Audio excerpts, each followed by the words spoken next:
Welcome home, Archivists. You look tired. Perhaps the weight of the modern world is pressing down on you? We often look to the past for comfort, thinking of history as a closed book, a static painting of bygone eras and colonial power. But here in the archive, we know that history is not a painting. It is a loop.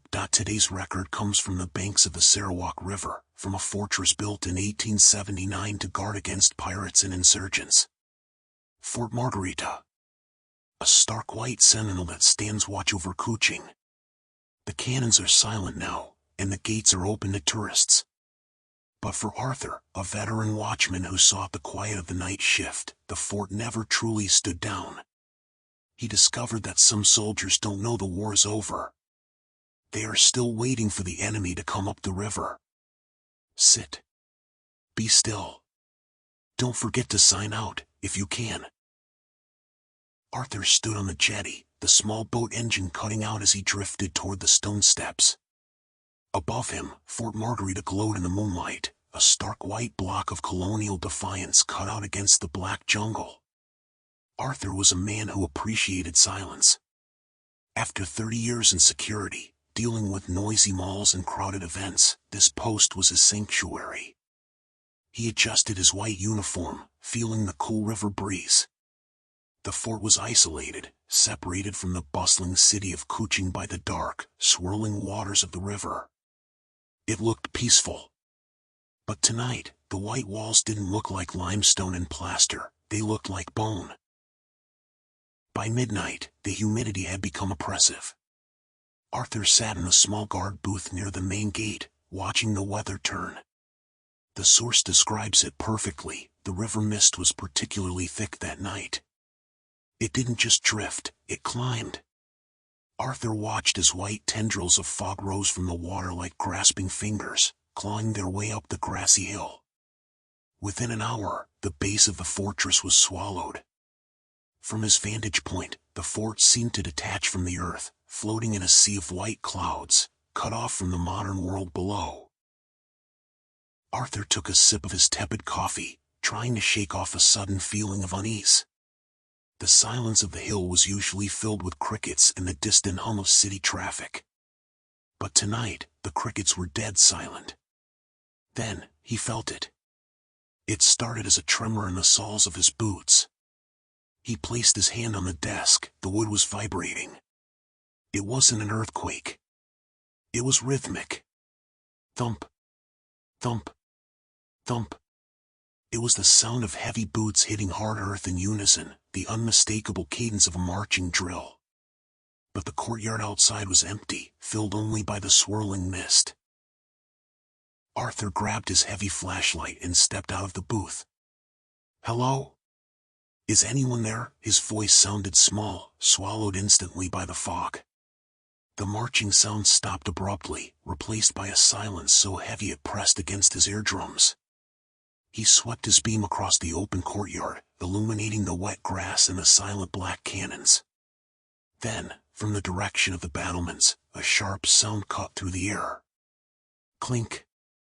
It was the sound of metal locking against metal. Arthur knew that sound from old war movies. It was the sound of a bayonet being fixed to a rifle. He moved toward the sound, his heart hammering against his ribs. As he crossed the courtyard, the air changed. The smell of the river and damp grass vanished, replaced by a stinging, sulphurous odor, the smell of burnt black powder. It was fresh, as if a skirmish had just ended. The mist around him swirled violently, though there was no wind. Arthur realized with a jolt that the fog wasn't just weather, it was a curtain, and he was walking to the other side of it. Suddenly, the world exploded. Boom. A cannon roar echoed across the river, so loud it rattled Arthur's teeth in his skull. He dropped to his knees, covering his ears, expecting to see debris flying. But there was no smoke, no fire, no impact crater. The source calls it a memory sound, a residual echo of a battle fought a century ago. The blast wasn't physical, yet Arthur felt the shockwave pass through him like a gust of freezing wind, chilling his blood instantly. Adrenaline flooded his system. Arthur scrambled to his feet, convinced that teenagers had broken in with fireworks or explosives. He ran toward the spiral staircase that led to the high watchtower. The stone steps were slick with condensation. As he climbed, the air grew colder with every step, the temperature dropping from a tropical 30 degrees to a bone-chilling 10. He could hear voices now, shouts of command, panicked and urgent, bouncing off the curved stone walls. Hold the line. Steady, men. But there were no men. Only the cold stone. Arthur burst onto the top of the watchtower, his flashlight beam cutting a cone through the fog. He stopped dead. He wasn't alone.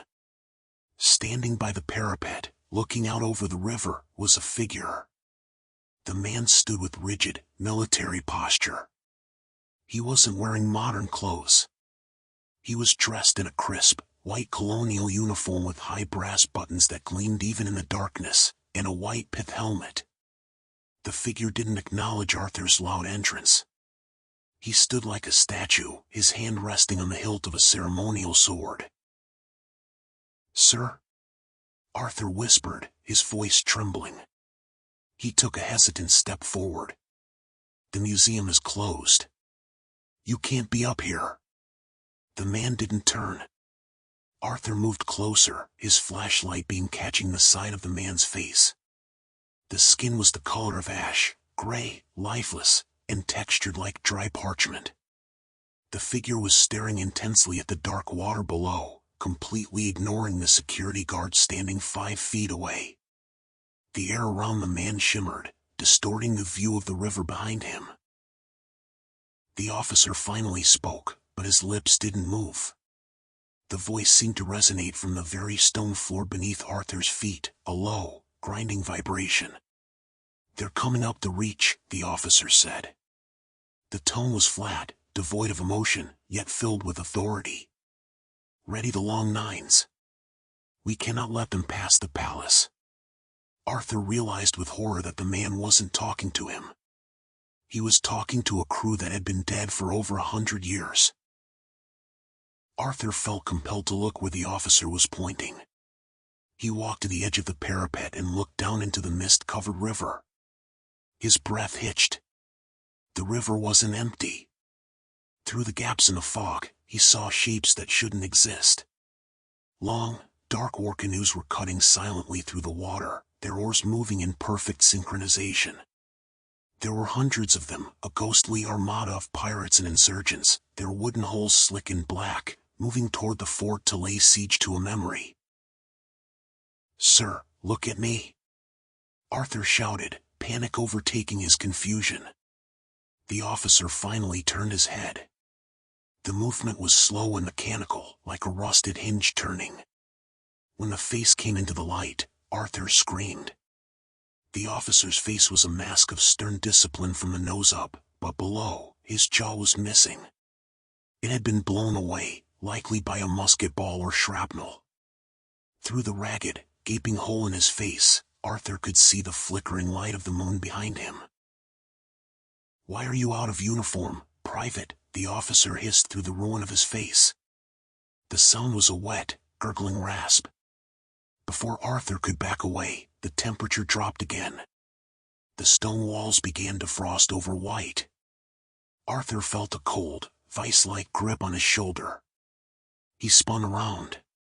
Standing right behind him was a second spirit, a rifleman with a bloody bandage wrapped around his head. The soldier's eyes were wide and vacant, staring at a horror only he could see. The bandaged soldier thrust a weapon into Arthur's hands. "Take your post," the soldier whispered. "The governor is watching." Arthur tried to pull his hands away, but he couldn't. His fingers curled around the stock of the rifle against his will. It wasn't a physical gun, it was spectral, its wood cold as ice, burning his skin with the chill of the grave. The weight of it pulled his arms down, locking him into a firing stance. He was no longer Arthur the security guard. He was a conscript in the army of the dead. Arthur tried to drop the rifle, but his hands wouldn't obey. He felt a terrifying compulsion to stand at the battlement, to join this phantom army. For what felt like hours, he stood frozen, staring into the mist, his finger on a trigger that wasn't there. He watched the ghost boats approach, heard the silent screams of the dying, and felt the phantom recoil of the cannon fire. He was trapped in the loop, a prisoner of the fort's memory. He was only released when the first gray light of dawn touched the horizon. The moment the sun broke through the clouds, the officer, the soldier, and the ghost boats vanished into smoke. The weight of the spectral rifle disappeared, leaving Arthur's hands empty. He fell to his knees on the cold stone, gasping for air. He looked at his hands. They were red and raw, blistered as if he had been gripping a hot iron rod all night, or perhaps, ice that burned. Arthur crawled down the spiral stairs, his legs shaking so hard he nearly fell. He didn't go back to the booth to collect his things.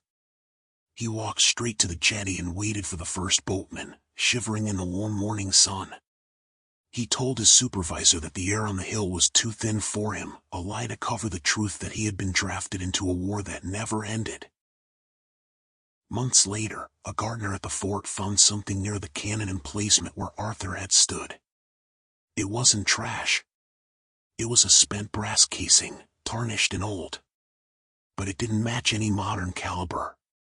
It was a casing from a Snyder Enfield rifle, the standard issue of the Sarawak Rangers in the 1880s.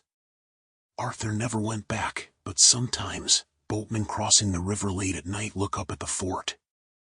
They say they see a single figure on the highest tower, waiting. Kuma-San, history is written by the winners, but at Fort Margherita, the soldiers never read the history books. They don't know they won. They don't know they died.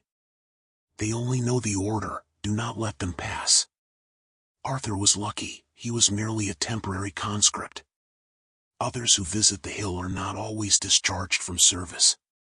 If you visit the fort, and you hear the sound of boots marching in the mist, do not investigate.